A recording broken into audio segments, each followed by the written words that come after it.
Olá pessoal, eu sou Gisele Cordeiro, psicóloga, e hoje eu vim aqui falar com vocês a respeito de um dos transtornos de ansiedade, que é a síndrome do pânico, ok?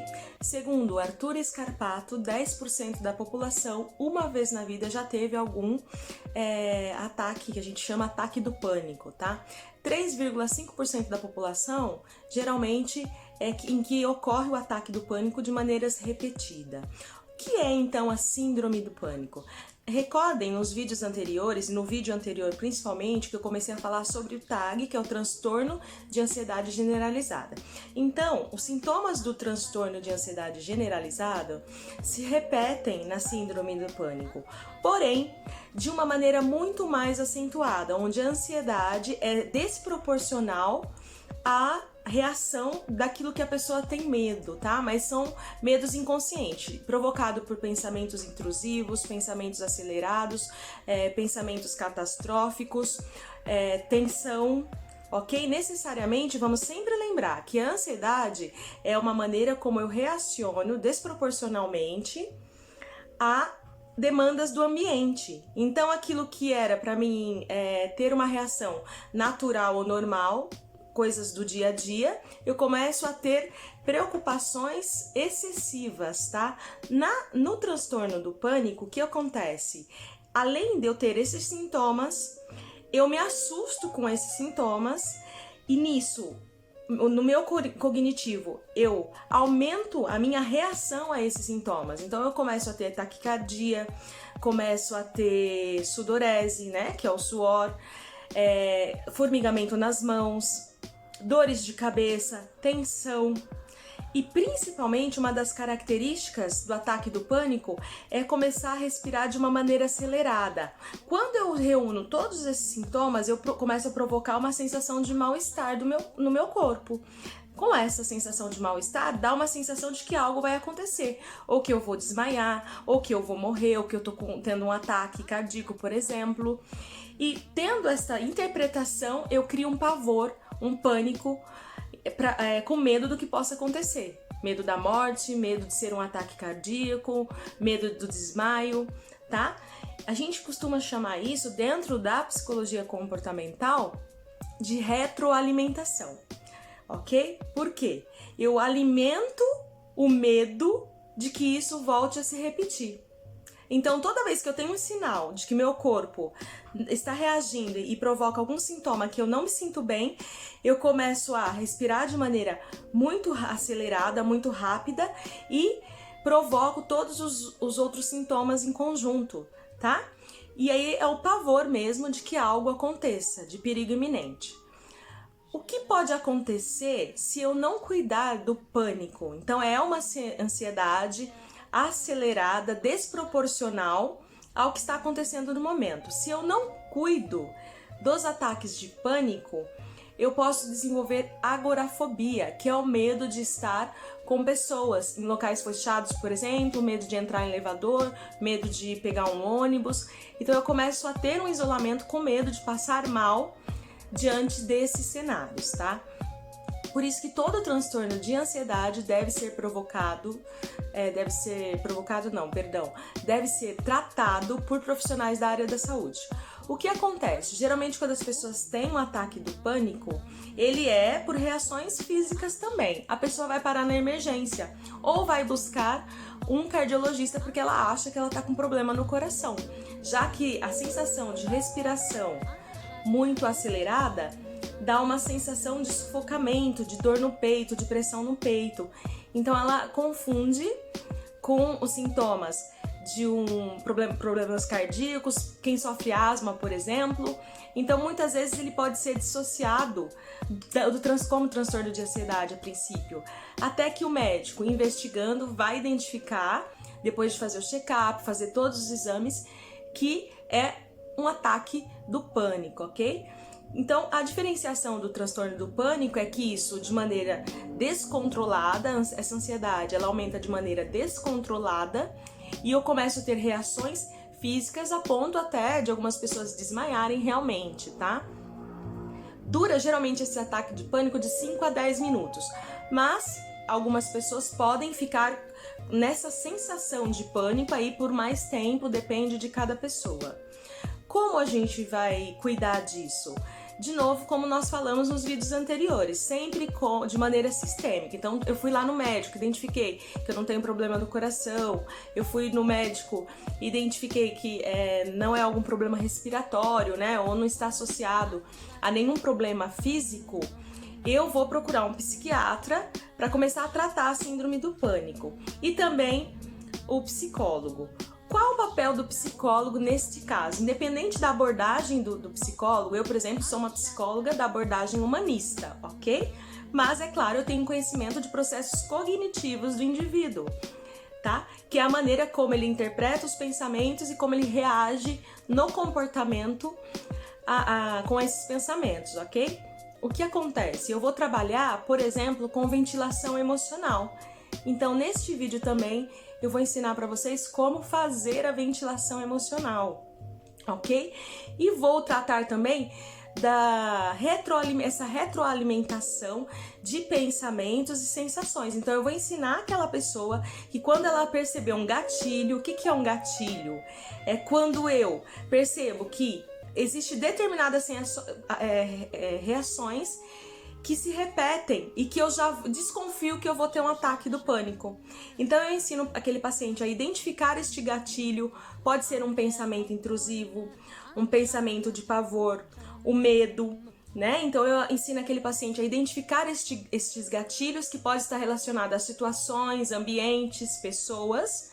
Então eu ensino a identificar esses gatilhos e trabalhar a reação a esses gatilhos emocionais, ok? A outra coisa é a respiração, a ventilação emocional, que é respiração e verbalizar emoções e sentimentos, tá? Vamos lá. Se você está diante de uma pessoa que está tendo um ataque do pânico, ou você está tendo... Para a pessoa que está tendo o ataque, é muito difícil ela controlar essas reações. Ela não tem controle, por isso que ela tem um pavor, um pânico e passa mal. É muito difícil, mas se você está perto de alguém, ou se você tem um parceiro, alguém da família que você possa ensinar esta ventilação emocional, eu vou mostrar para você como faz. Quando a gente começa a cuidar da respiração, eu vou diminuindo essas reações em conjunto, tá? Porque se eu respiro pouquinho, eu tiro a oxigenação do cérebro. Se o cérebro, ele oxigena pouco, eu vou começar a ter formigamento nas extremidades, sejam nos pés ou nas mãos. E vem aquela sensação de desmaio e a pessoa, inclusive, pode deixar de desmaiar porque ela está com a respiração acelerada. Como eu faço então? Eu coloco a mão no centro do peito da pessoa que está tendo pânico e peço para que ela comece a respirar comigo. Olha, sente a minha respiração e respira comigo. Então eu vou contar até 7. 1, 2, 3, 4, 5, 6, 7. Inspirando, seguro 4. 1, 2, 3, 4 e expiro em 7. 1, 2, 3, 4, 5, 6, 7. E eu volto a fazer isso. Então, eu inspiro no tempo de 7, espero 4 e solto em 7. Eu já mudo o mecanismo da aceleração desta respiração.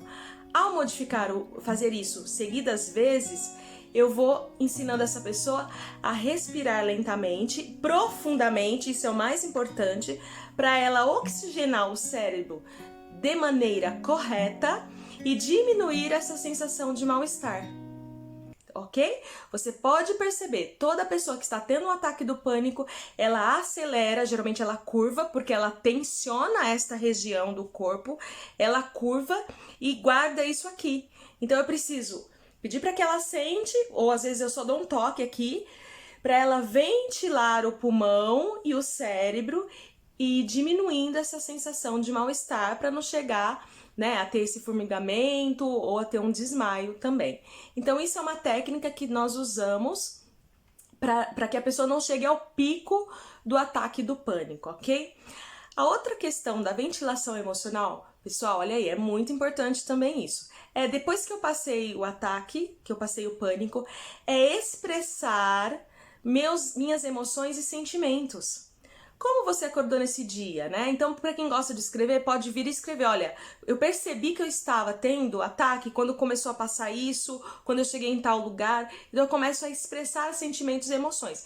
Eu senti medo, eu senti pavor, eu tive medo de tal coisa, eu tive pensamentos intrusivos, né? Então eu tive pensamento de que eu poderia morrer, de que algo poderia acontecer e eu não tenho controle. Então ela começa a expressar, além do que a estrutura do pânico, lembrem, da ansiedade sempre é medo de algo, tá? Só que do pânico, esse medo ele vai ser condicionado a uma reação física mais intensa. Então ele começa a expressar ou conversando com alguém ou escrevendo. Muitas pessoas têm um ataque do pânico à noite, elas começam a ter pensamentos acelerados, não percebem que estão diminuindo a oxigenação do cérebro, respirando rapidamente, e de repente ela cochila e acorda com o ataque do pânico, tá? Ou tem às vezes algum pesadelo, então eu vou verbalizar. Eu tô com medo, eu não sei. Muitas vezes é muito difícil, né? Logo depois a gente identificar.